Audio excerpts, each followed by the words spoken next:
This is section 5.4, efficiency and energy conservation. In this section, we're going to talk about efficiency and how to solve physics problems involving efficiency. Also, we're going to talk about different types of energy. When we talk about energy transformation and law of conservation of energy, we assume that the efficiency of that transformation was 100%. So the entire energy is transformed from one form to another. However, in a real life situation, although we want to transform one type of energy to another type of energy, that transformation is associated with a waste. So that's why we use efficiency to measure that energy transformation. So energy transformation is never 100%. Efficiency is the ratio of the amount of useful energy produced, or energy output, or energy out, to the amount of energy used, or energy input, or energy in, expressed as a percentage. Or sometimes it is expressed as with a number that is less than 1, so decimal. Formula for this is efficiency is equal to energy out over energy in times 100%, or useful energy over used energy times 100%. Graphically, the efficiency can be expressed by a Sankey diagram. Now take a look at the diagram. Always energy in is 100%. And in this case, energy in is electric energy.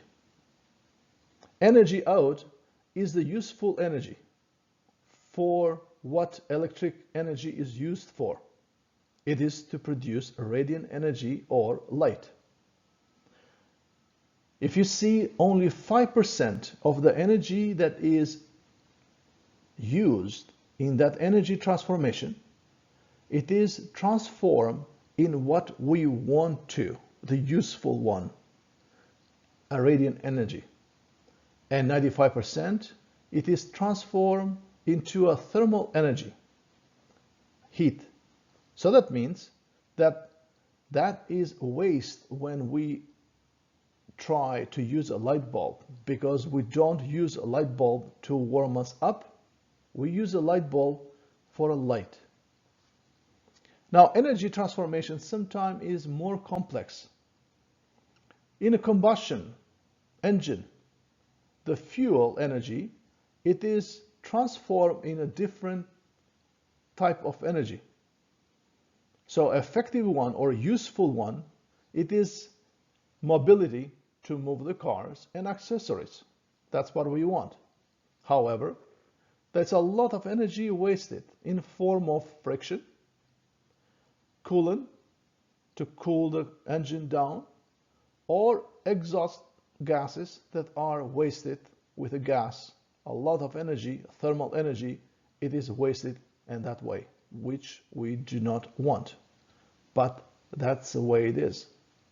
That's why we are trying hard to make cars, engines, as efficient as possible, to minimize everything that is labeled there in red, and to have a better energy transformation in what we want to do, what we want in a mobility and accessories.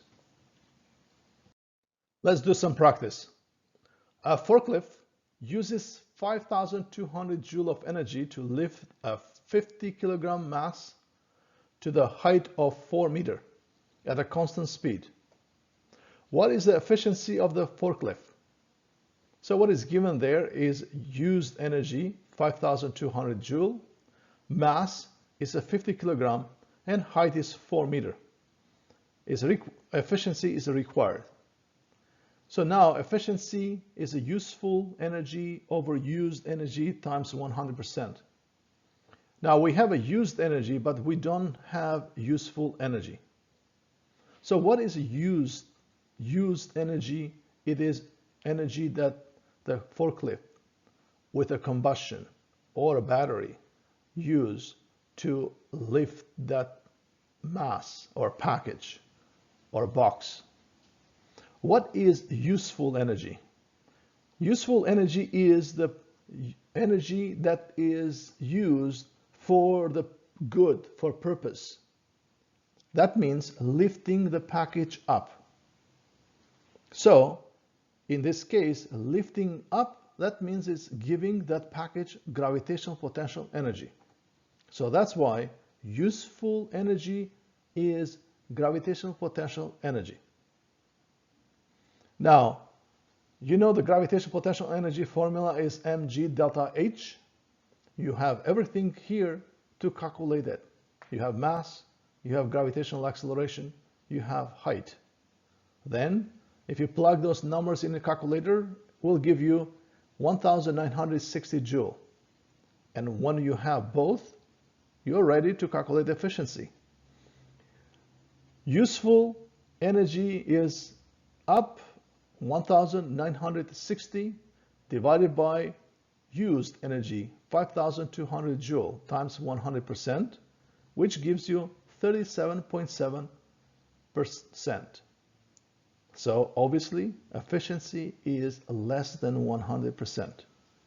Second one is, what is efficiency of the rope and a pulley system if the painter used 1.93 kilojoule of energy to lift a 20 kilogram barrel at a constant speed to the height of 7.5 meter above the ground? So again, this is a similar one. It's a lifting up, it's a giving the barrel gravitational potential energy. So it is used 1.93 kilojoule, mass is 20 kilogram, height is 7.5, efficiency is required. It's a very similar one. So formula is efficiency is useful energy divided by used energy. Again, we have used energy. We have to calculate what is useful energy, which happen to be gravitational potential energy. So that is 1470 joule, and used energy is 1930 joule. So you divide 1470 joule divided by 1930 joule, that is 76.1% efficient. Here's another practice problem. A 1,250 kilogram car is pulled up to the height of 1.8 meter at a constant speed by a tow truck.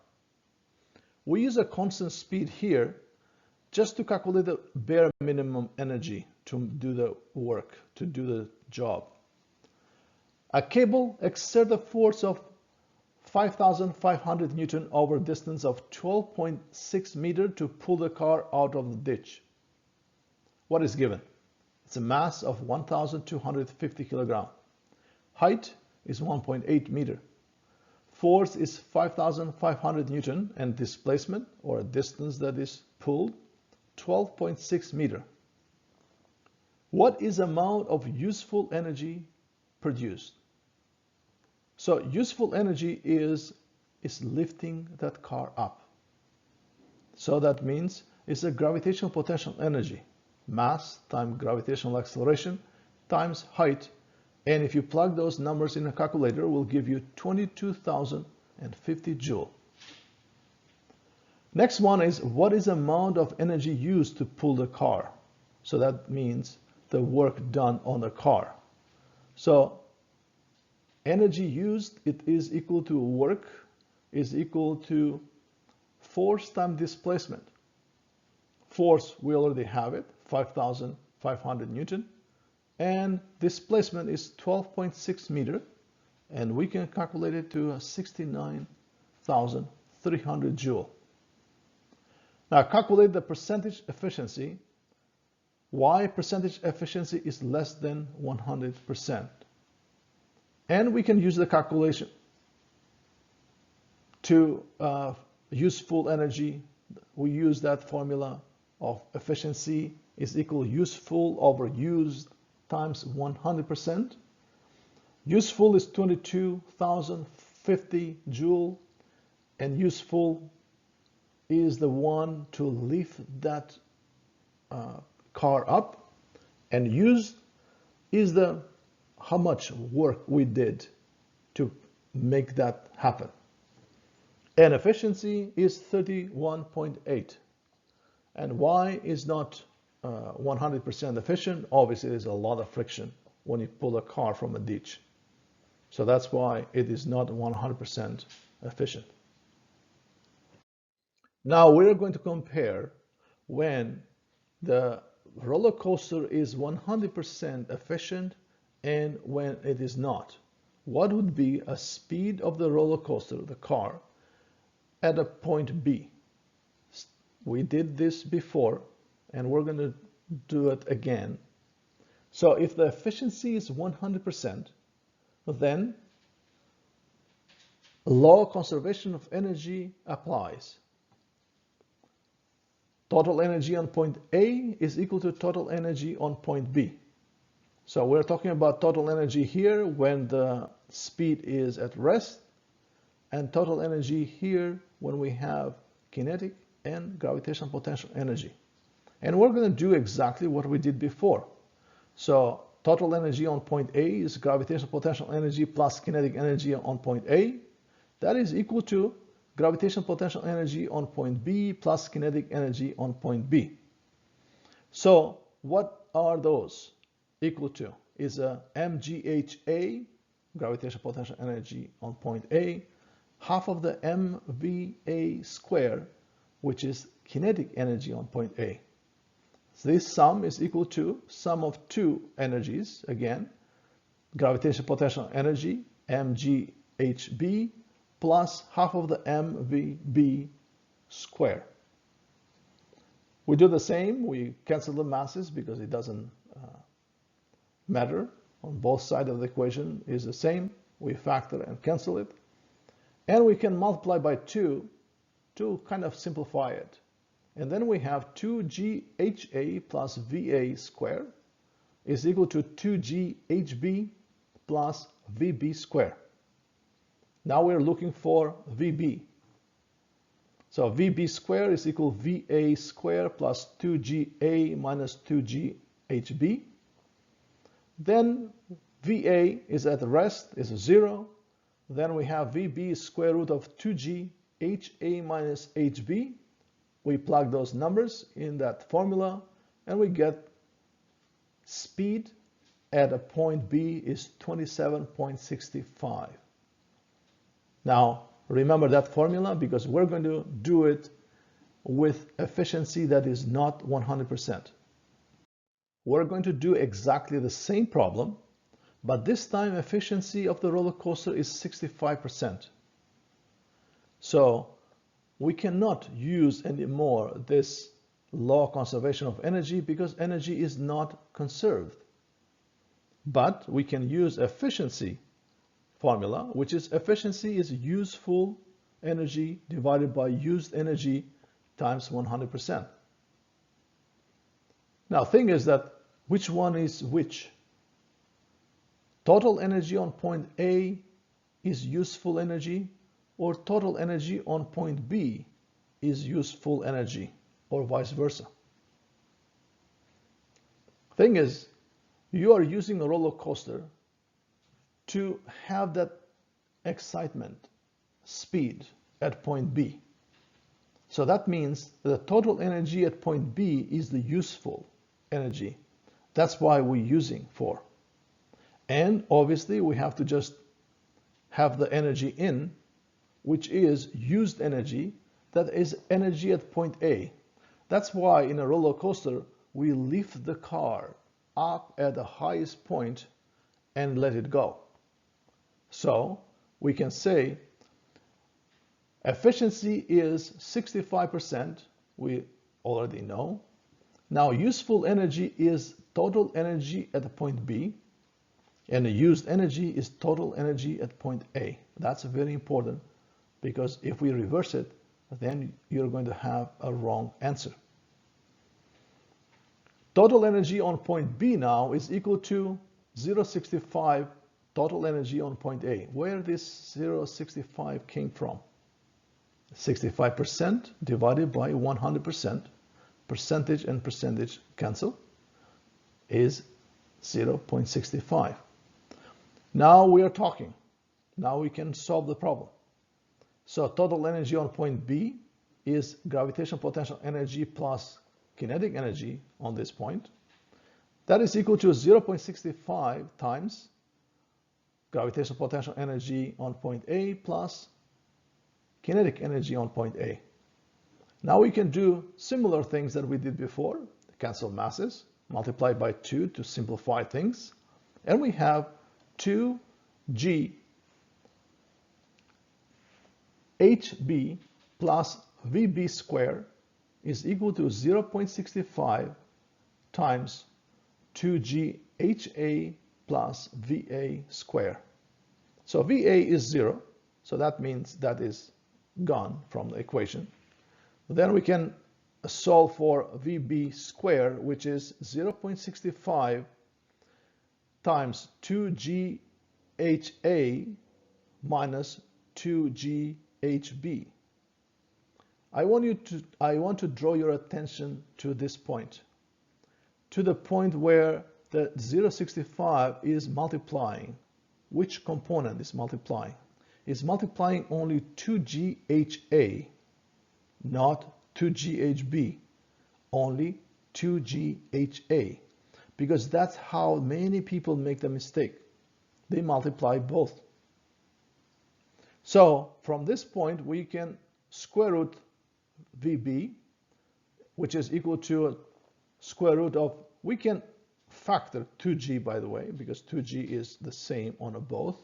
So 2g, and what is left here is a 0.65 HA minus HB. One more time, 0.65 multiplies only HA, not both of them. So make sure those brackets are placed correctly. Next step is you plug numbers because you have everything now, and then answer will be 19.85. Remember, that was bigger value, and that was 27.65 meter per second. Now I'm warning you, because some people actually want to be quick in a solution. So they are confident of low conservation of energy. And they calculate a low conservation of energy speed, which is 27.65 that we did before, and multiply that to a 65% or 0.65. And we get it as a 17.97, and they think this would be correct answer. But it's not. That is not 19.85 meter per second. It is close, it's less, yes, but it's not accurate number. So that's why you cannot shortcut it by just multiplying by 65% or 0.65. But you have to go through, because here is the key. 0.65 applies only on the height at the position A. So that one actually is reduced. And 0.65 is multiplying HA only. So that's the key where many people do that mistake in the past. So the answer will be 19.85 meter per second instead of 27.65. There is a 100% efficient. During the energy transformation, the waste of energy is undesirable. No one wants to waste energy.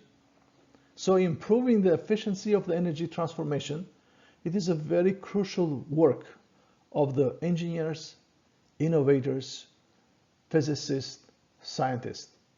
For example, incandescent light bulbs were wasteful because they produce more thermal energy, far more thermal energy than radiant energy that they are designed for. Light bulbs are more efficient when they transform a greater amount of electric energy into what they are made for, a radiant energy, produce more light instead of producing more heat. So that's why a transformation from incandescent light bulb to a fluorescent light bulb was a big jump in energy transformation efficiency. Not only that, but even lifespan of the light itself was almost 6.7 times longer. So a 60 watts of incandescent light bulbs will produce the same radiant energy as a 13 to 15 watts of compact fluorescent light bulb. But that was not enough. LED came out as a more improvement in energy transformation. So not only the lifespan was increased by 3 times compared to a compact fluorescent light bulbs, but even with a smaller amount of energy saving. So that's all about is energy transformation efficiency. The bigger the efficiency, more work, useful work we do. Here are some examples of the efficiency of the energy transformation from the devices and processes that we experience every day. For example, gasoline-powered vehicles changes the chemical energy into kinetic energy of the moving vehicle. Major waste of energy is thermal energy. The transformation efficiency is 8 to 15%. Adds a lot of pollution in carbon dioxide and other. Electric vehicles seems to be more efficient, 24 to 45%. Again, the major waste of energy is thermal energy. They are more efficient than gasoline, but still, electrical energy that is used, it is not transformed fully into kinetic energy. So it's a lot of waste there. Bicycles seems to be more efficient because the kinetic energy of moving pedal, so we are pushing, it is fairly transformed into a kinetic energy of the moving bicycle. Air resistance there and friction are major waste into thermal energy. Loudspeakers are least efficient device. So electrical energy that is used to produce sound, it is almost wasted into a thermal energy. Electric heaters are more efficient device because it is easy to transform electrical energy into a thermal energy. The major waste there is just a light that heater produces. When you turn on a heater, will produce light as well. It's a very efficient transformation. Next one is electric power plants that are very efficient also. I'm going to just explain that in a little bit more detail because that's very important to understand how the energy transformation happen in electric power plants, hydroelectric power plants. We build dams to make water to stay at a higher level as possible so we can give the water the higher possible gravitational potential energy. As the water actually run through pipes, then the water have a kinetic energy. So moving water possess moving kinetic energy. Moving water will spin a turbine, will give the turbine kinetic energy. And the turbines that are connected to a generator are going to spin and generate electricity So that is a energy transformation from a gravitational potential energy into a kinetic energy of the moving water, into a kinetic energy of this turbine, spinning turbine, into a electrical energy generated by a generator. The major waste of the energy output would be a thermal energy, which obviously is a friction and air resistance. But compared to other type of energy transformation, this type of energy is really very, very efficient.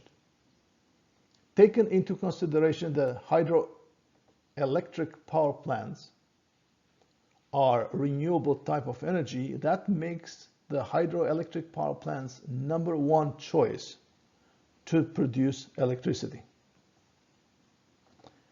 Next one is a nuclear power plant, which is a 30 to 40%. So energy transformation there is nuclear energy produces thermal energy, produces heat, which boil the water and produces steam.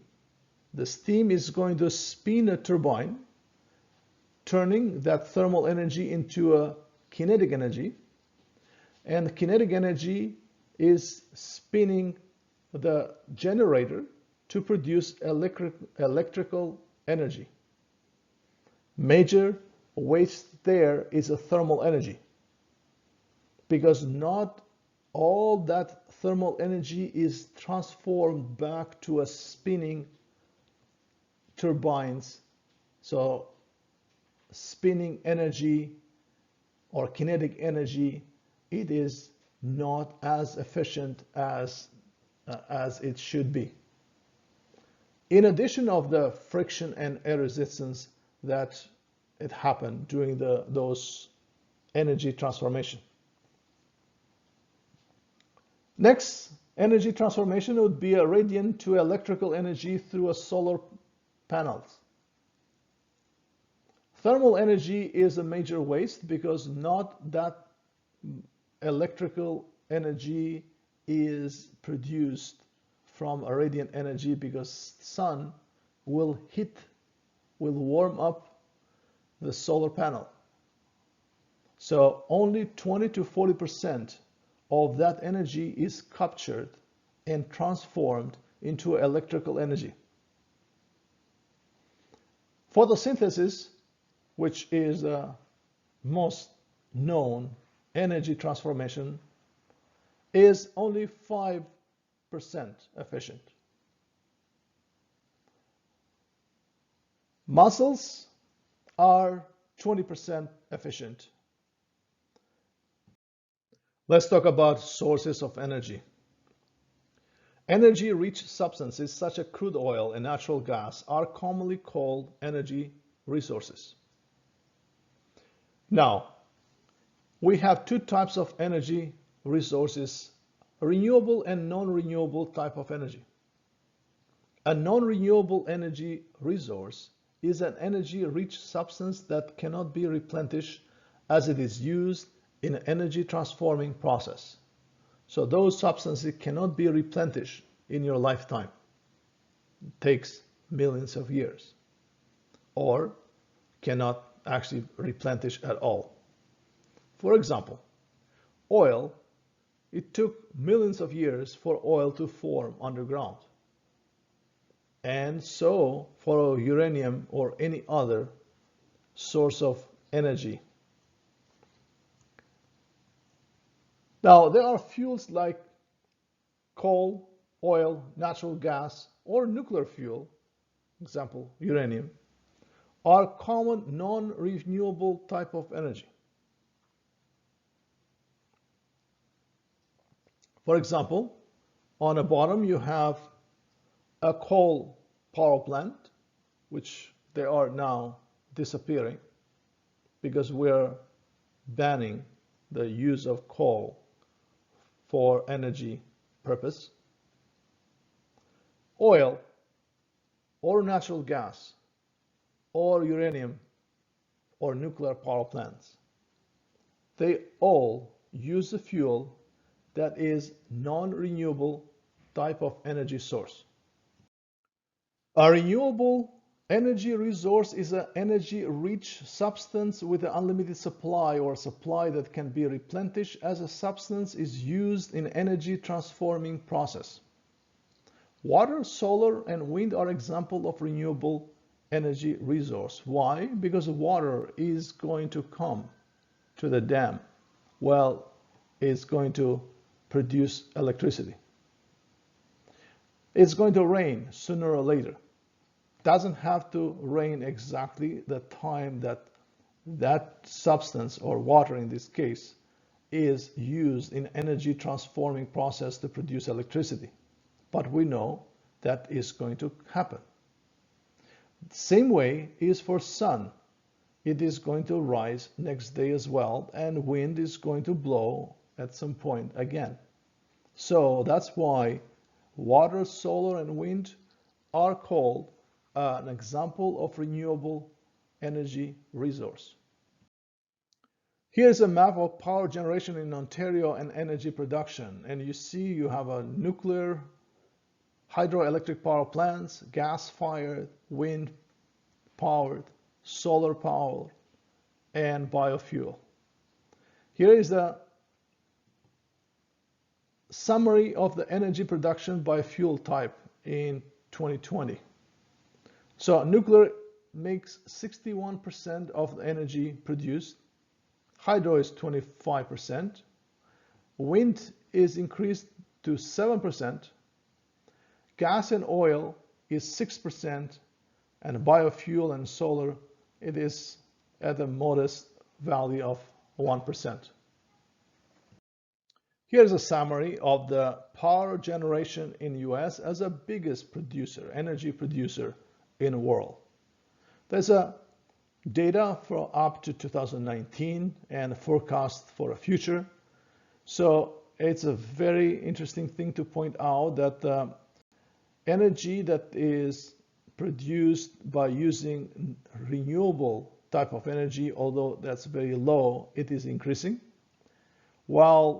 and the natural gas is increasing, while the coal used to produce electricity is decreasing, while the nuclear energy and hydroelectric power plants are steady, not increasing or decreasing. So that means that they are using their capacity fully. On the left, you see that there is a summary of energy consumption by source. So if you see that natural gas is 32%, petroleum is 37%, the nuclear energy is 8%, coal is 11%, and renewable type of energy is, including hydroelectric power plants, is 11%. Here is a summary of the power consumption in the world based on 2018 data. If you see that close to 90% of the energy resources are non-renewable type of energy, and the coal, it is more than 25% of energy used. Section 5.5 is power, and there's a relationship between power and energy.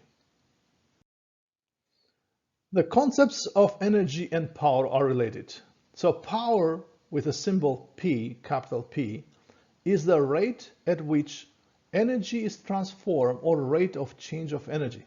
Also, power can be defined as a rate at which work is done. So formula to calculate the power is change in energy divided by interval of time, or a network divided by time.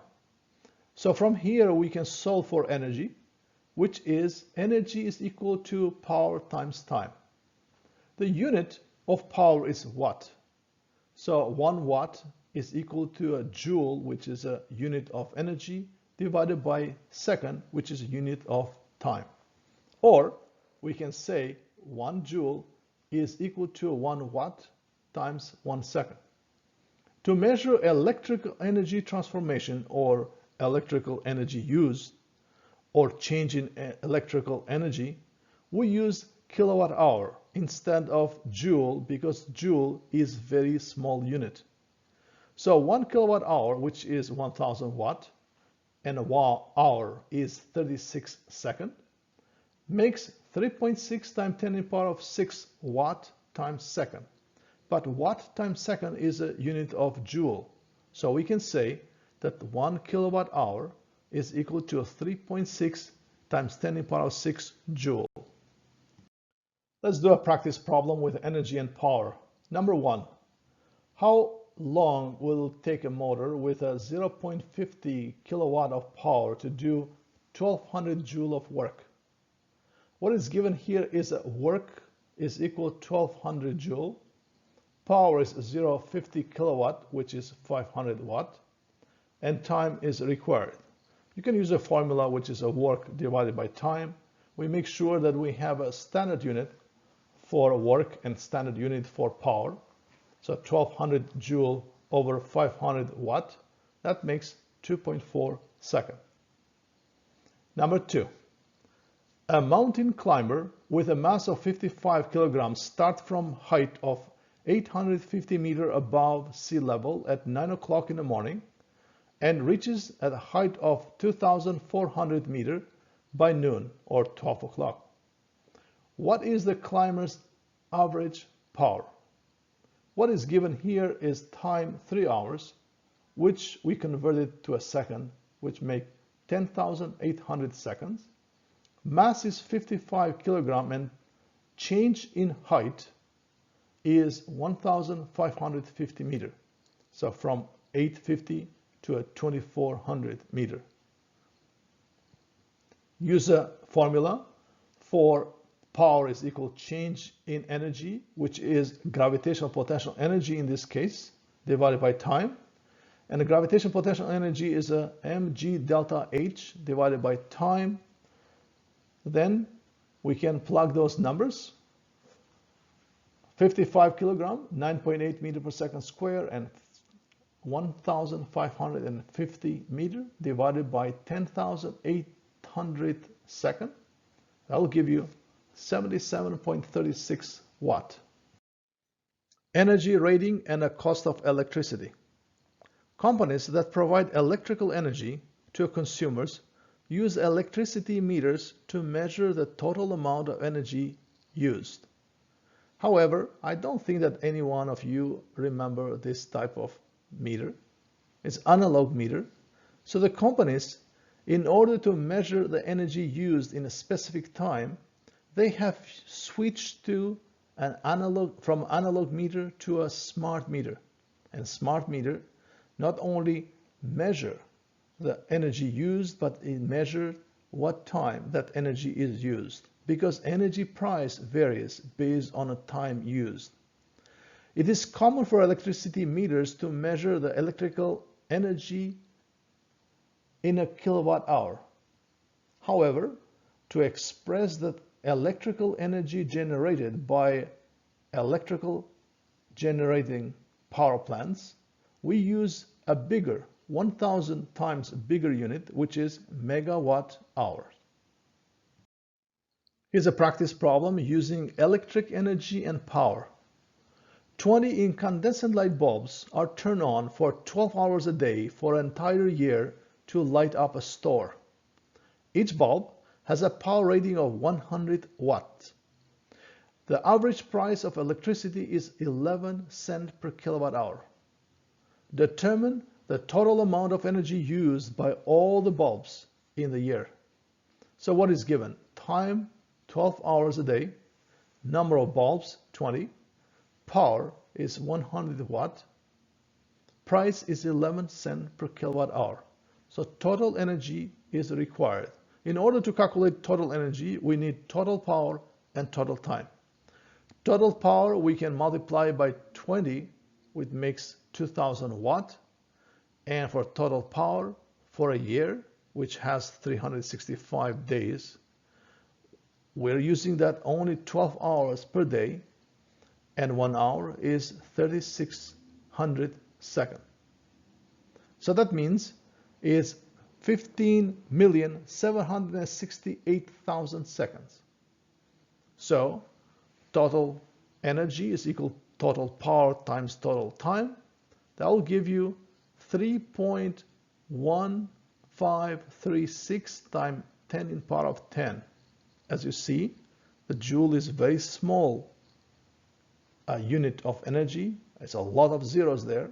So that's why we can convert it into a kilowatt hour, which is 1 kilowatt hour. 1 is equal to 3.6 times 10 in power of 6 joule. So the answer would be 8,760 kilowatt hours. Now we are ready to calculate the cost. So cost is energy use times price of energy. Energy use is 8,760 kilowatt hour times 11 cents per kilowatt hour. That is equal to 96,360 cents, and we can convert it in dollar, and it's 100 cents in a dollar. That is $963.60. We'll continue with C. How much energy could you be saving by using a compact fluorescent light bulbs instead of incandescent light bulbs if the compact fluorescent light bulbs have the power rating of 23 watt? So what is given is a power rating, it's 23 watt, and what is required is a cost using a compact fluorescent light bulbs. The ratio of the cost of using 23 watt compact fluorescent light bulbs instead of 100 watt of incandescent light bulbs is 0.23. So it's a short way to calculate the cost by multiplying with 0.23 times $963.60. That was the cost per 1 year with a 12 hours on. And that is $221.49. So that means 23% of the cost. So 70% of the cost is saved, or $963.60 minus $221.49 is $742.11. So I think it's worth it. With the $700, not only you buy a compact fluorescent light bulb, but you can save much more. Now it's your turn. I want you to do a research to find out how much money would you save if you use a 100 watt replacement LED instead. Is it worth switching from incandescent light bulb to LED? Compare the prices, compare the expenses, and I want you to come up with a quick answer for it. Section 5.6, explore application of renewable energy sources. In this section is your turn. You're going to figure out how to get off the non-renewable power grid. So I want you to read page 255, 256. Also do research about renewable energy sources such as water, wind, solar, tidal, biomass, etc.